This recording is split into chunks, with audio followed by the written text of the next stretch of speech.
So thank you and good afternoon, everyone. Today is June 24th.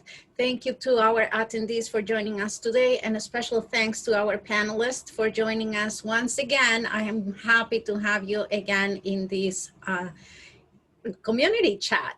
So today we're going to be talking about the untold side of parenthood. As we know, things like depression and anxiety sometimes come together with parenthood, motherhood, fatherhood, and all these things that have to do with being responsible for children. And this is something that we don't usually talk about because there is this myth that having kids is like a bliss and we all should be happy.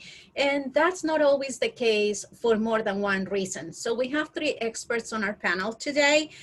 We have Lynette Eubanks, and she's the NIAC Basis Coordinator and most recently an early childhood educator for 21 years. NIAC Basics is part of a basic learning network promoting 5 fun evidence-based caregiving principles to help our children thrive to become the happiest and most successful they can be. Then we have Stanley. She's a maternal infant community health coordinator for the Lower Hudson Valley Prenatal Network. Cara manages MICHC's It's About You program, in addition to being the guiding light of a fabulous team of community health workers and CHW supervisors who have dedicated themselves to serving individuals of reproductive age. The program is specific to Westchester and Rockland County, hopes to reduce the likelihood of poor birth outcomes through prevention and care coordination within the comfort of their home. Then we have Patricia Soriano Guzman. She's a lactation consultant at the Prenatal Center, Montefiore Nyack Hospital. Patricia spearheaded the Prenatal Center's achievement as the first obstetric practice to receive New York State Department of Health breastfeeding friendly designation in Rockland County. She's also a perinatal mental health certified professional with advanced training in assessment of mood and anxiety disorders. Patricia leads Montefiore Nyack's New Moms Circle, offering community families free social support. Most recently, she achieved the ICEA Childbirth Educator certification to further guide families in our communities. So thank you, ladies, welcome. So let's start with the topic of the day. And I see that not only women have joined today as attendees, but men. And I feel that it's so important because men and fatherhood is often forgotten. Like there is a new baby that comes into the family and everything is about the new baby. And I remember when I had my own, I was like, okay, everybody wants to come and see the baby and no one wants to see the mother. And I did all the work. And and then if that's the way how I felt as a mother, then imagine how the father felt, because, there is no mother without a father. So let's start there and let's talk about fatherhood. And in your experience, how gets a new birth and a new baby in a family, how affects the father or the male figure in the family? Cara, would you like to start? Certainly. So thank you all. Thank you for having me, Sandra. It's not my first time. So it's always a pleasure to be able to address the community and be able to enlighten them on some of the things that's happening around them that could really perhaps educate them and give them more knowledge, and we could all use more knowledge. So as it relates to fathers in the home, a lot of times we've heard from our moms that the fathers say they feel as though they're not part of the picture, so to speak. And they want to know ways in which they can include them. And when we speak to the dads say the same thing. We want to help, we just don't know how. So I think it gives us an opportunity, or lends us the opportunity to be able to educate the dads as to how they can participate in just the nurturing of their new babies and even helping their mothers through the process of pregnancy. So I think it really, if we include them in all that we do and give them tangible things that they can do to help in the process, then they'll feel more inclusive and not on the outskirts of things. And to them, they say that would be really, really helpful. And Cara, tell us a little bit about these tips and techniques that you use to help include fathers in the process. So some of the things that we say to them is, one, when it comes to breastfeeding, that they can make sure they you know bring the babies to the mothers. They can comfort the moms. They can soothe the babies if the babies are crying. They could even show the mom how help the mom by really just caressing the baby, helping the baby to calm down if that's necessary, having skin to skin with the baby, because that also helps them through the process, and little things like that. So this way the fathers feels, okay, I'm not just alone in all of this. And if the mom pumps the milk, they could also help to feed the baby by using the breast milk that's in the bottle as well. And if they're not breastfeeding, I don't want fathers to feel like, okay, well, my wife's not breastfeeding or my partner's not breastfeeding, I can't help. If they're using formula feed, they could still help that way, and have bath time with the babies as well. Have their own time and their own ritual with their own infant. So it makes them feel like, okay, this is my time, this is not just about her. This is about my time with my son or my daughter. So it makes them feel like, wow, I'm really a part of this. And when they get to see that baby smile and hear them, gurgle and do all those nice little baby things, it makes fathers feel like, wow, that baby's talking to me, even though they might not be saying anything to him. But Thank you, Cara. Lynette, what's your experience? Thank you, Sandra, Cara, Patty, being here with you today, and for all of you amazing parents that are here. Thank you so much for joining today. I appreciate so much, Cara, what you've shared. So true, all of the above. I'm also reminded of something that is shared in the documentary and film called Dark Side of the Full Moon, that addresses postpartum depression. And one of the parents that is featured in that documentary is a dad who and his wife, and they had 3 children, and the youngest of them, with that last pregnancy, his wife, his partner, experienced postpartum depression. And he emphasizes in that documentary the fact that so many times dads are told to be so careful with their babies, and be careful how you hold them, support their head, and how they actually hold their tiny little newborn and infant. This dad was so emphatic to say, hey dads, you're told that all the time about the baby. He said, what you need to do is to make sure that your baby's mom is okay. You need to have your eyes on her. Is she acting okay? Is she responding, in a range of normal, whatever that is? If she's not, then you need to know that you have support. You need to know that your wife and that baby's mom is not the first woman, and certainly won't be the last to experience depression, to experience some kind of mood disorder before birth, during pregnancy, or after. So be aware of her. Is she okay? And if you feel like in your gut something's not right, then get support for her. Let her know that you're seeing her and you're knowing that something's not right. So she can first express that to you, and then find a really safe place where a professional can enter into that space with her and give her that support that she needs. So that was so important. And in my own life, I remember my husband just recently started talking about my children are 28 and 24 almost. And he talked about the fact that we lived with my mom when my children were very, very young. And he felt like when he would come home from work and my mother, who's such a wonderful grandmother, would be holding Nicholas, he felt that he couldn't say, I want to hold him, give him to me, because his grandmother had him. And I've asked him, like, what about that didn't make you comfortable to say, give me that baby, he's mine, I want to hold him, I want to snuggle him, I want to cuddle him.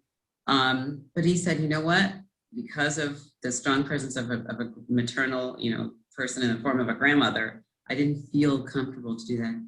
Dads, we want you to just love on those babies, on your daughters and sons, every moment that you can, because they turn into toddlers and they turn into preschoolers and students and the rest so quickly. So take advantage of every opportunity you can, but starting with making sure that your partner, that their mom is good, that she's well, that she's healthy, mentally, emotionally, etc. And then love on your babies. Thank you, Lynette. Patty, do you have anything to add? Yes, absolutely. Of course, I second everything that was said, by Karen, Lynette, also important.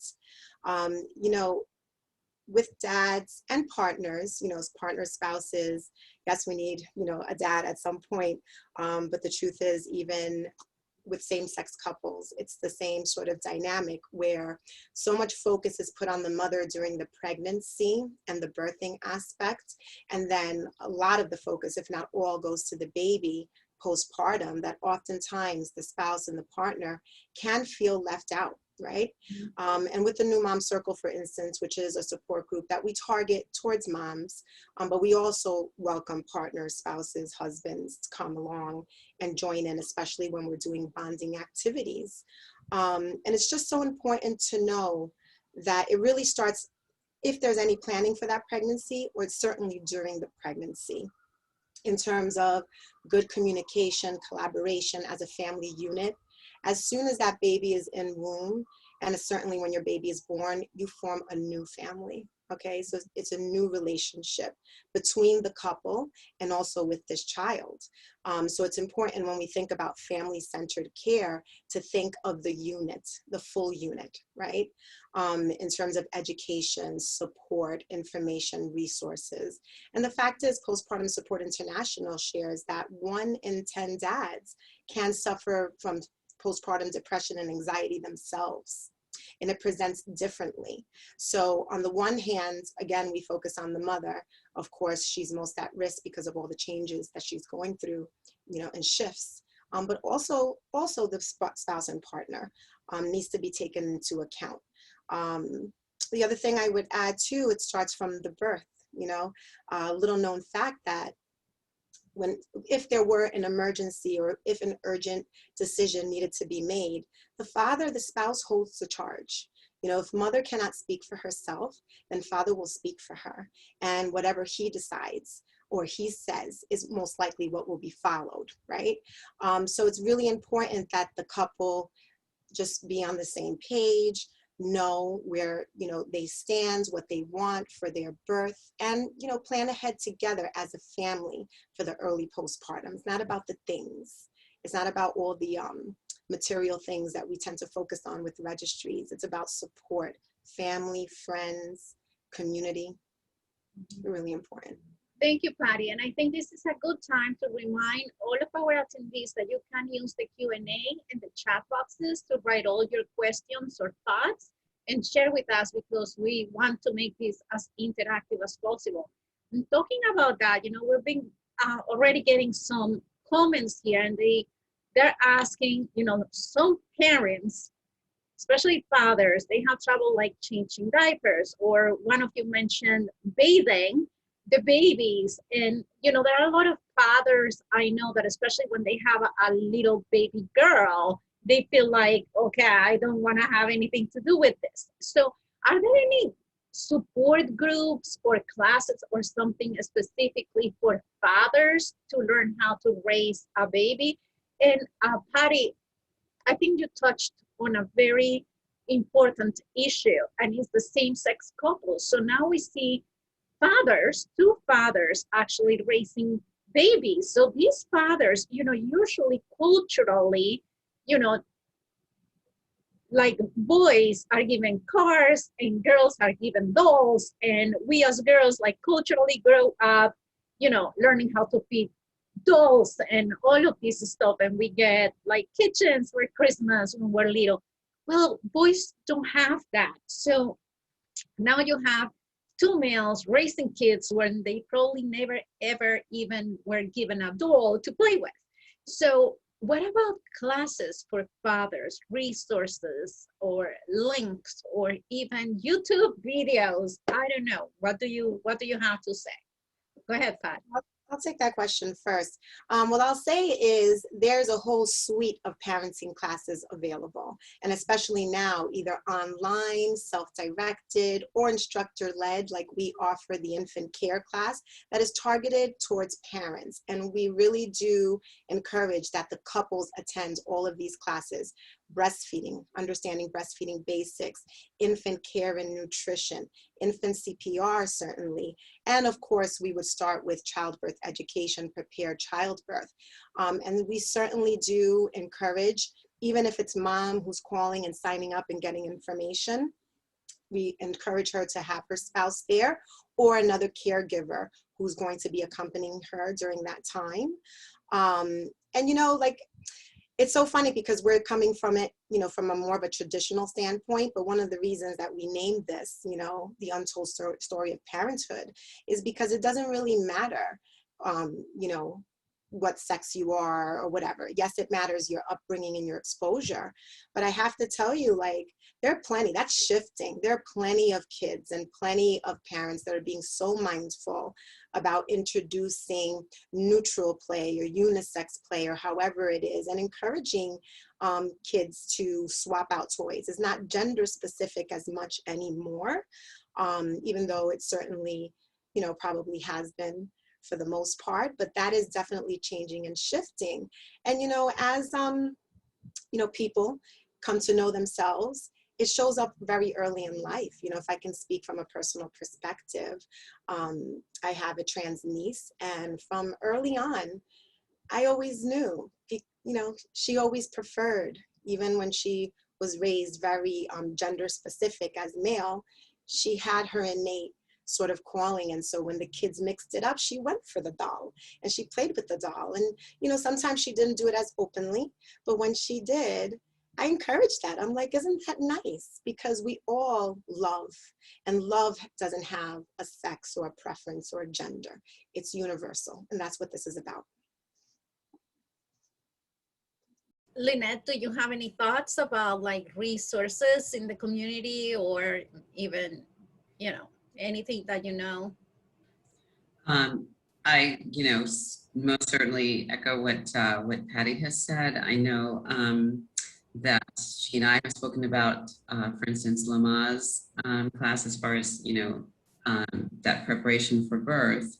But most certainly, you know, after birth and after that baby is here, and most certainly, you know, anatomies are different as far as girls or boys are concerned. They require different care with regard to diapering and their genitalia and so forth and so on. I know that can be a little bit daunting, but the fact that there is support through services that Montefiore Nyack offers, as well as other hospitals, birthing centers, prenatal centers, to really help parents to become more comfortable. Many times it is dads that tend to be least comfortable, less comfortable, but certainly some moms are very, you know, what do I do with this baby now that he or she or they are here? So, you know that there is support in the community, I think, is really the important thing. This community is so rich in supports and in being able to offer, you know, that ability to really empower parents wherever they fall with regard to that care specifically. And then, you know, again, just along the lines of gender and becoming more inclusive. As an early childhood educator, I've dealt with hundreds and hundreds of parents, and I have found that there are children who, for instance, boys who will say that pink is a girl color, or that purple is a girl color, or blue is a boy color. And being able to really engage them, of course, they're a little bit older than newborns or infants, but to help model that as adults, that, you know, as grown-ups in their lives, we can model the fact that there are no such thing as girl or boy colors, that there are no such thing as girl or boy toys, generally speaking, that girls love all toys and boys love all toys. And being able to, in my classrooms as an early childhood educator, being able to see boys love dolls like they're their baby. It's not just the little girls that are taking care of the dolls in the classroom, the boys, and that they would have a love and a special connection with that one doll that they really, wanted to play with and bond with every day. Being able to offer that, because it's nurturing, it's loving, it's empathy, it's all of those things, and being able to see that and encourage that in early childhood, and from the time a child is able to play with dolls, whether they're boys or girls, is only beautiful and only encourages having loving, supportive children from the time they're very young. Patty, you're raising your hand. Yes. Thank you for that, Lynette. Absolutely true. The only thing that I sort of wanted to add is that when you give birth at a hospital and you have those 2 or 3 days at mother baby, the postpartum nurse does show, and typically does or should show the parents how to change a diaper, how to properly clean, if that's a concern, just going back to the original question. So there are opportunities certainly prenatally with education and infant care, but also while you're at the hospital, capitalize on that time to learn while you have assistance, while you have supervision, and can get some direction if the parent isn't feeling confident about it. Mm-hmm. And actually, talking about that, we are getting a very good question here. And they say, what happens when they have twins or triplets or multiples, like in terms of breastfeeding, having to take care of not just 1, but 2 or 3 babies? And how do you give attention to all of them? Tips, girls. I'll take that as the resident lactation consultant because it is a common concern. And unfortunately, the messages that society sends us and that media sends us are not supportive. But here's the thing, twins are common from the beginning of time, right? So certainly prepare, take the classes prenatally so you can see visually what it might look like and practice even with baby dolls. And then once you have your baby, if you're breastfeeding twins, there's all different ways to position the twins to breastfeed them at the same time, tandem feeding, right?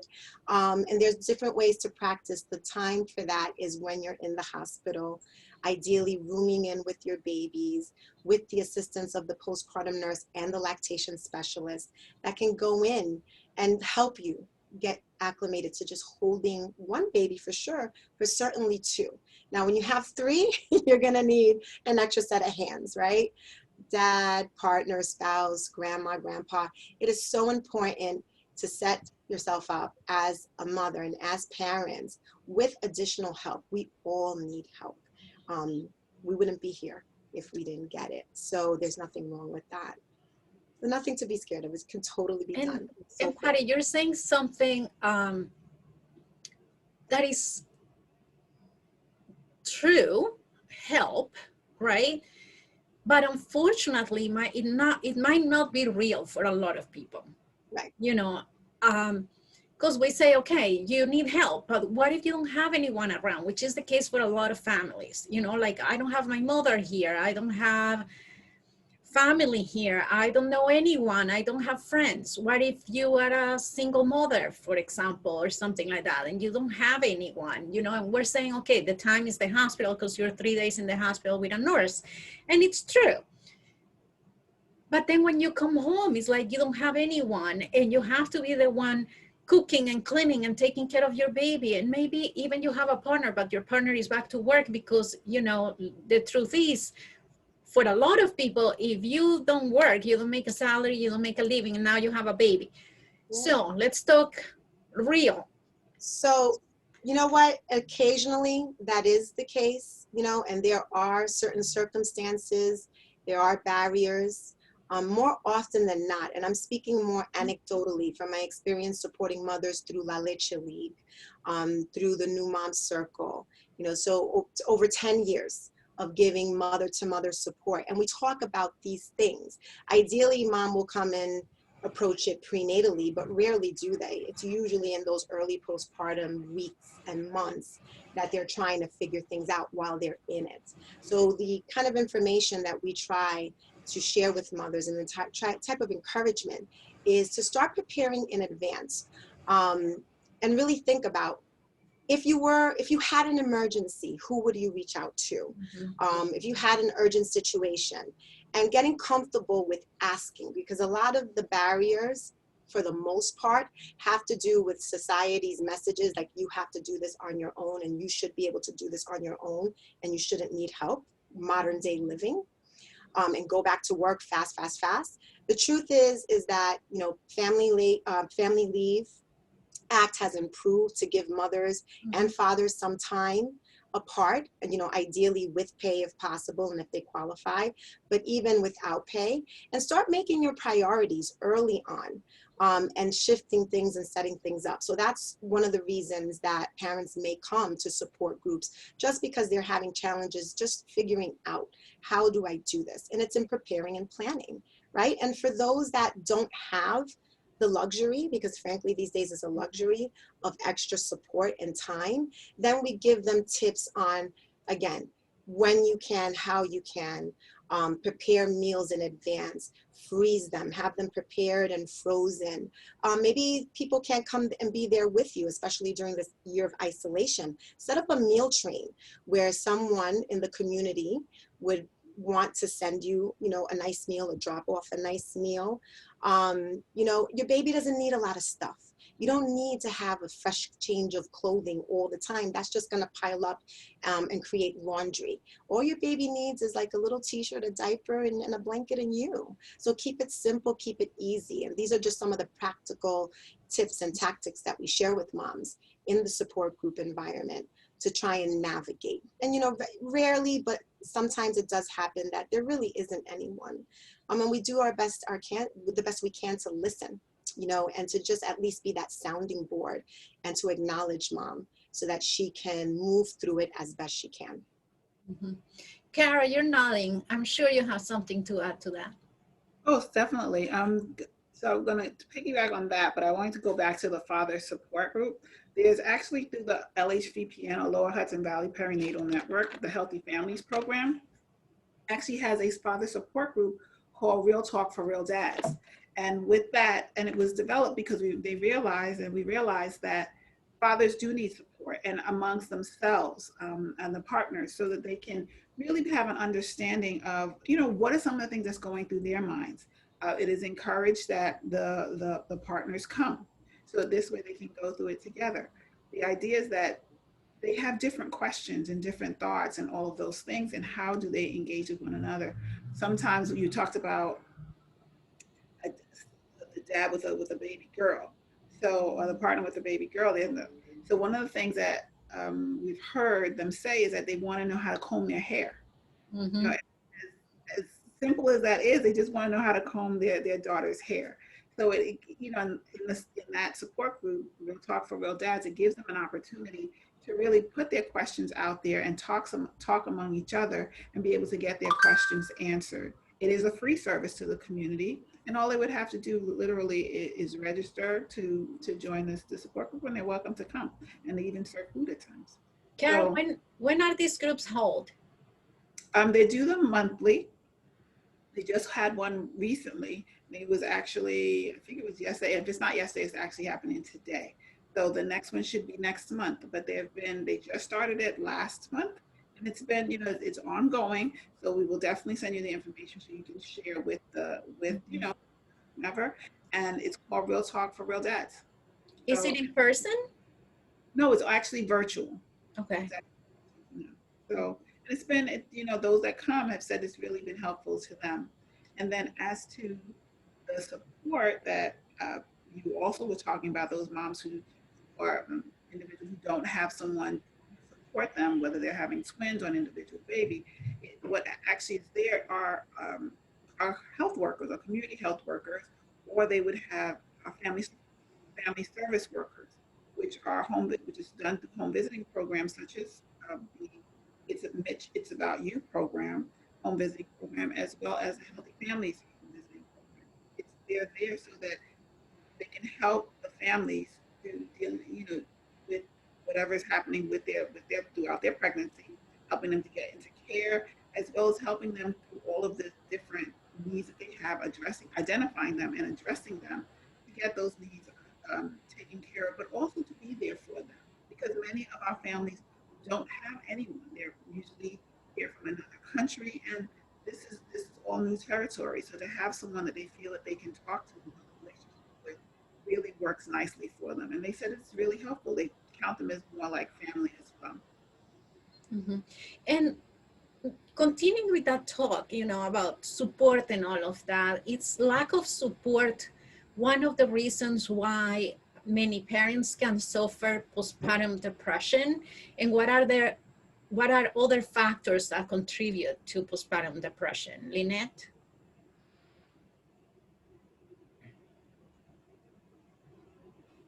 What an excellent question, Sandra, and something that needs to be spoken to more. The more we talk about depression, anxiety, mood disorders, the more we normalize it, because there are so many of us who experience this on many different levels, different degrees, and most certainly this huge change that happens in our lives when we become parents, whether it's planned or not, is something that we have to really open and understand how much we need to be able to be honest about our feelings, honest about our experience, whether it's, leading up to becoming parents, during pregnancy or postpartum. And it's something that it makes me angry and upset when I hear about people that don't want to acknowledge this. And I have the blessing of not having experienced postpartum depression, for instance. There was a moment that I think about, I don't think I've ever shared this with anyone before, but I have two children. They're 4 years apart. The day after my son was born and I was at Good Samaritan Hospital, all of a sudden this thing washed over me where something said in my head went, oh God, I have more than one child. What was I thinking? This is something that, and it just, there was this maybe a few minutes of just me being really aware and present with that thought, with this darling little bundle of joy. And honestly, when I look back on that moment, I think to myself, what if that had persisted? What if that had really found a place in my spirit, in my soul, in my mind, where that lingered with me, that doubt, that, oh my word, what am I doing with more than one child? Because honestly, and transparently, I want to just share with everybody, again, my kids are 28 and 24, and I'm still trying to figure this out, this whole parenting thing, because it has challenged me in ways that nothing else ever has. Nothing educationally, marriage, nothing else in my life has challenged me the way parenting has. And it doesn't necessarily go away, that challenge. It just gets different. Something that I've shared with hundreds of nursery school parents, that, as your children get older, challenges don't go away, they just get different from stage to stage of development and so forth. And what each of your children needs from you is very individual, most of the time. So, sometimes there's a chemical imbalance that causes this, postpartum, for instance, depression and mood disorder. Sometimes it's just the overwhelming sense of responsibility that parenting brings to us in our lives, and or whatever the source, just to acknowledge it and to validate the fact that moms and dads, you're doing the hardest work on earth. You're bringing a child into the world. Hopefully they come into the world healthy and whole, whatever, that means in the life of each of your babies. And then every single parent wants exactly the same thing, to raise, well-adjusted, healthy, whole children and bring them into their lives and begin their lives on that, healthy, balanced place. I know that my work with basics and with the 5 principles around, early development with babies from the time they're born in the first 3 years of life, especially, the first principle, and I love that we begin with maximize love, manage stress. And, you know, the fact that we talk about our family units, you know, Patty, that you address the fact that this is beginning a new family. Every time we have a baby, every time two moms, two dads, a mom and a dad have a baby, it's a new family unit. And then the family changes each time a child is added. We expand, but we become different people as our families grow. And, you know, so for instance, in the parenting tips that we find with basics principle number 1, maximize love, manage stress, the first, self-care, you know, taking care of yourself, giving yourself rest, you know, giving yourself the nourishment you need with food and hydration and all those things. Number 1, self-care. Number 2, going easy on yourself. Be easy with yourself. Give yourself the break that you all deserve, moms and dads, as you do this amazing work. You're my heroes, but you have to, you know, take care of yourself and go easy on yourself, and, you know, giving yourself the time to be grateful for who you are as you begin the lives of your babies, of your children. That gratitude of like, hey, I was able to bring a baby into the world. That's an amazing thing. Every time a baby's born, I'm blown away because it's a miracle. The fact that that happens is a miracle. When you really start to think about it, from conception to birth and thereafter, is incredibly beautiful and wonderful. You know, so that gratitude, and then, you know, when you can, try to control that and maintain, you know, max and minimize stress, try to do that. Sometimes that's done through having a routine. Like Patty said, try whenever possible to plan in advance for your families, for your babies being born, for what you know you're going to need on the need basis, not that want basis, you know, that Amazon wants you to think you need $5,000 of stuff for your baby to be ready for life. No, don't believe the hype. Get back to what you know you need. Get back to what you know your babies need, and your partner needs. That care, that awareness of wellness. So having a routine is many times such a good way to do that. Establish what you need and establish that routine that's good for you, that works for you and your family. So many people want to say, oh, this is a routine that works for me. Well, that's not going to work for the next family. It's just not going to be the case. There are things that you can share. Hey, this worked for us. See if it works for you guys, for your family. And then being able to hold, cuddle, caress a baby actually brings down blood pressure. It brings down heart rate. Myself, and something that I definitely am going to do, you know, when my life becomes something else and I'm not necessarily working, is I want to work in the NICU and hold babies, rock babies, you know. I know that's selfish because I know that'll be wonderful for me. And I hope that the babies that I'm, you know, given that trust to hold and cuddle as a cuddler, that they'll benefit too. But it's something, you know, all of the above to consider. But yes, just beginning by acknowledging how hard this work is. The journey just begins when you know, deliver a baby. That's just the first moment of it. But we want all of you moms and dads to feel the support, to feel that you are in such good company with all of us. And like I said, I'm still trying to figure this out. And I have 20-something-year-olds. So what a great question. Something I want more and more conversation around. And how, go ahead, Kara. You're muted. As we think about that, the depression and how lack of support can lead to that, it is the postpartum depression or prenatal depression or prenatal mood disorder is something that really goes undiagnosed. Mm-hmm.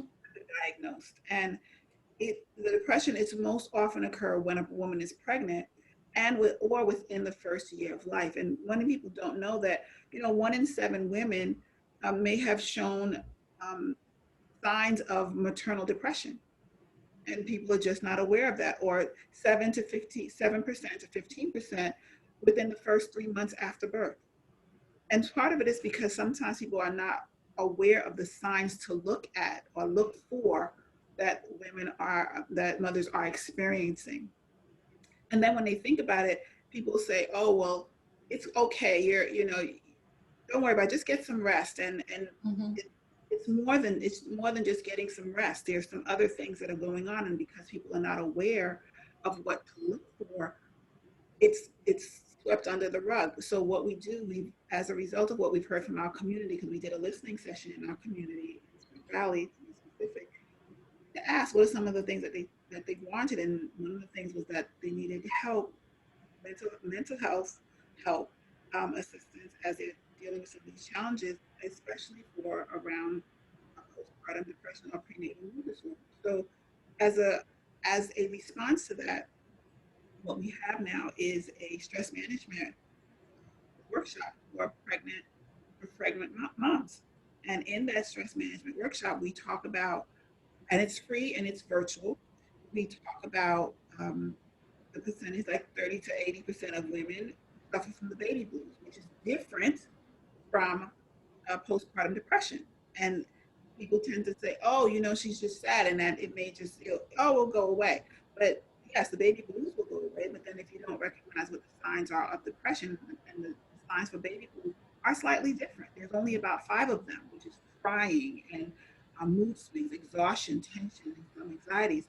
But then when you think about postpartum depression or prenatal, because it can start prenatally, which is why we're doing this preventative workshop prenatally, so that they can be aware of the signs, things like irritability, changing, wanting food, lack of wanting to eat, not even wanting to hold your baby, or wanting to harm yourself or harm somebody else, or things like just avoiding being around people, or there's so many different signs that people may not even, the anxieties, you know, that people are not aware of, and we try to teach them that when we're taking them through the workshops. It's 5 of them. 4 of them happen prenatally, and the 5th one happens after they deliver.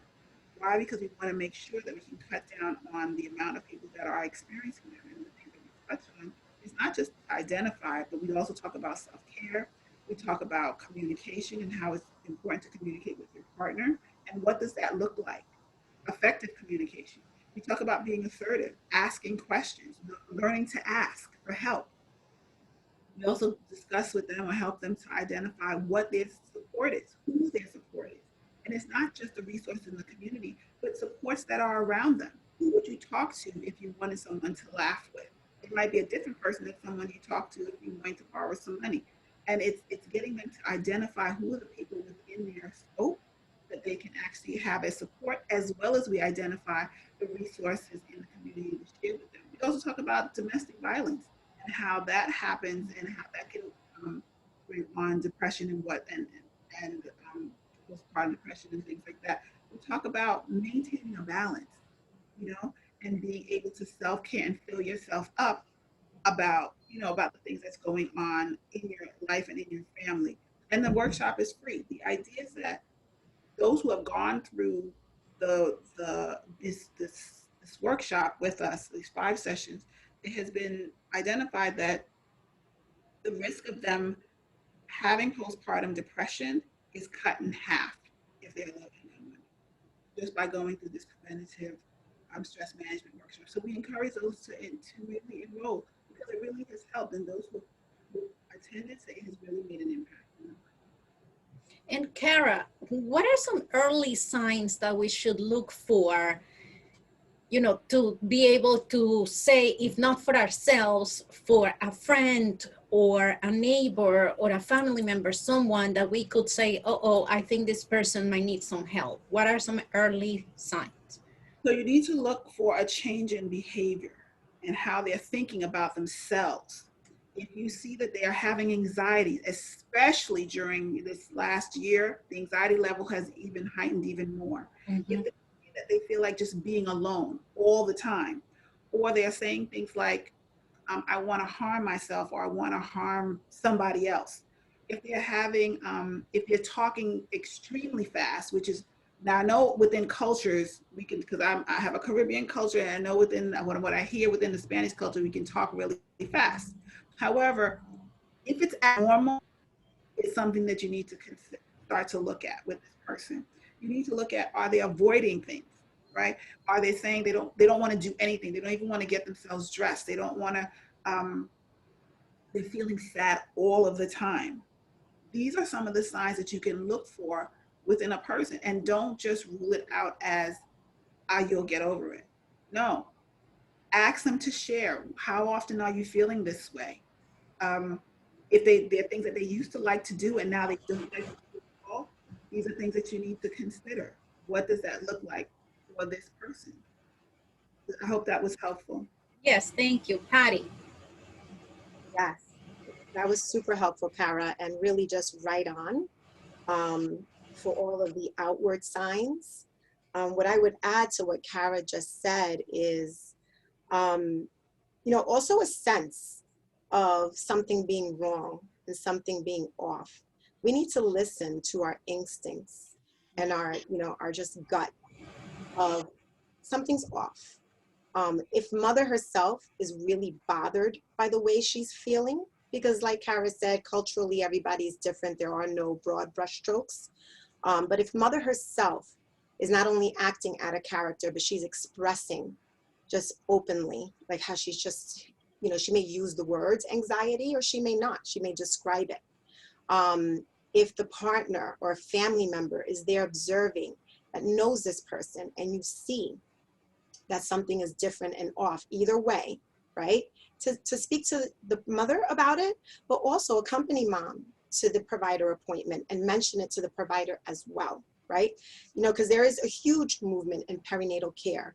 It may not be really spoken about at large and general population, but within perinatal care, there is a movement towards identifying the signs and symptoms of mood and anxiety disorders. And it's not just, as Kara said, it's not just postpartum. 33% of the onset can be during pregnancy, or it could be pre-existing conditions that are exacerbated by chemical shift or the situation or the challenges, whatever it is, right?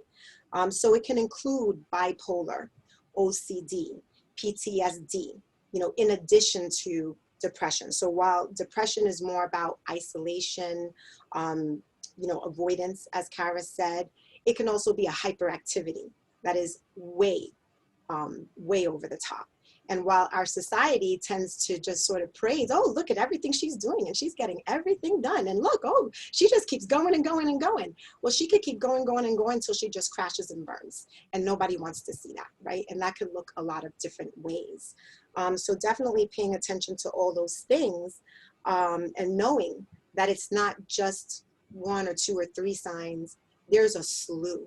Could look lots of different ways for lots of different people. So paying attention and caring for the mother, right? Sandra, you made that point when we started. Paying attention, and not only to the baby and let me go and visit the baby. No, you're visiting the family, you're visiting the home. So I always encourage my moms, New Mom Circle, I literally, when people come over, they have to have jobs. They have to come with groceries, or better yet, cooked food. They need to be prepared to do dishes and laundry, and they can hold the baby if you want them to, right? If you need a break or a shower, but really watching the mom, listening to the mom, looking at the situation, observing, and tuning in. If that little voice in the back is like, oh, something's not quite right, then it's not right. And paying attention, speaking up about that is really important. Now, here is another question. I don't know, because we're running out of time too, so we need to keep the answers brief. But we always talk about postpartum depression, like you have to give birth to a baby to have depression. What about other family members? What about those fathers? What about siblings? When a new baby enters the home, as we were discussing earlier, the whole dynamic changes, not just for the mother, but for everybody else. So do other people in the family might suffer from postpartum depression? Patty, go ahead. Absolutely. Like we said, 1 in 10 dads themselves will have their own depression that they suffer from. Children, definitely, siblings have to adjust now to having an extra little person in the home that's getting a whole lot of attention. And it can be as extreme as depression as well and present in certain ways. So definitely watch the older kids and start preparing them, right? So that's part of also classes. I keep going back to like infant care classes, for instance, will talk about and give tips and give guidance, and even healthcare providers, allied healthcare providers. There's lots of resources to introduce siblings. Nice books that you can do, songs, games, bonding activities, and really being more aware of what to expect overall, what the mother should be expecting as her body changes and her lifestyle changes, what dad should be expecting as individuals and as that family unit. I would just add to that that yes, I agree that other members of the family could suffer depression as a result. And if you are a family that's having financial issues, it increases the chances of them experiencing postpartum or prenatal depression within the family unit. So we have to try and combat that as well. Thank you. Lynette, sounds like you have something to add as well. Yes, thank you, Kara, for mentioning that. That is a huge part of that impact, that, you know, bringing children into a family unit that grows, that's growing and expanding. Just, you know, from my experience as an early childhood educator and staffing so many parents and families where just this was happening, you know, the first baby was born and the second, and et cetera. Being able to find that special place for everyone in the family, the role that everyone plays a role in a family, that, you know, not feeling like, oh, I'm being ignored because of this baby, but really finding, you know, even if it's a toddler that, you know, you have a 2-year-old and then you have a newborn, being able to have that toddler say, this is our family, this is your brother, this is your sister. How do you think you can help mommy? So you can start with something like, can you bring me a diaper? Can you find a special book to read with your baby that we can read together? But being inclusive of everybody in your family, like you said, Patty, everybody has a job, you know, assign those jobs, see where the needs are, you know, moms and dads, and really involve everybody that loves you and wants very much to support you, starting with your own family unit, but certainly giving that opportunity for everybody to play a part in your lives and the lives of your babies. Mm-hmm. Yes, thank you, Lynette. And thank you also for putting the information in the chat box. So if our attendees haven't seen it, the events that we were talking about for the parents, they are in the chat box. So it's the Zoom ID and the password. And also Lynette is writing that there is a celebration of fathers event actually next week on June 30th. So hopefully everybody can join those events. And we're coming to the end of this. I know there is so much to talk about, but every time I have you here, it's like I don't have enough time. I don't know what to do because we actually bring very important topics. And next week, we're challenging 4 dietitians from the community to build and cook healthy meals in 10 minutes. We'll see how they do, but they signed up already. So next week is going to be a lot of fun. We're going to learn how to create balanced meals that we can actually cook in less than 10 minutes. I'm looking forward to that one because I really don't like to spend too much time in the kitchen. So yes, that's a talent, someone says there. Yes, so we're going to see how that goes. So I'll wait for you. I hope to see you all next week again at 12 p.m. Thank you so much, Kara, Patty, Lynette, for joining this time with us. And hopefully we have you here again soon. So let me see.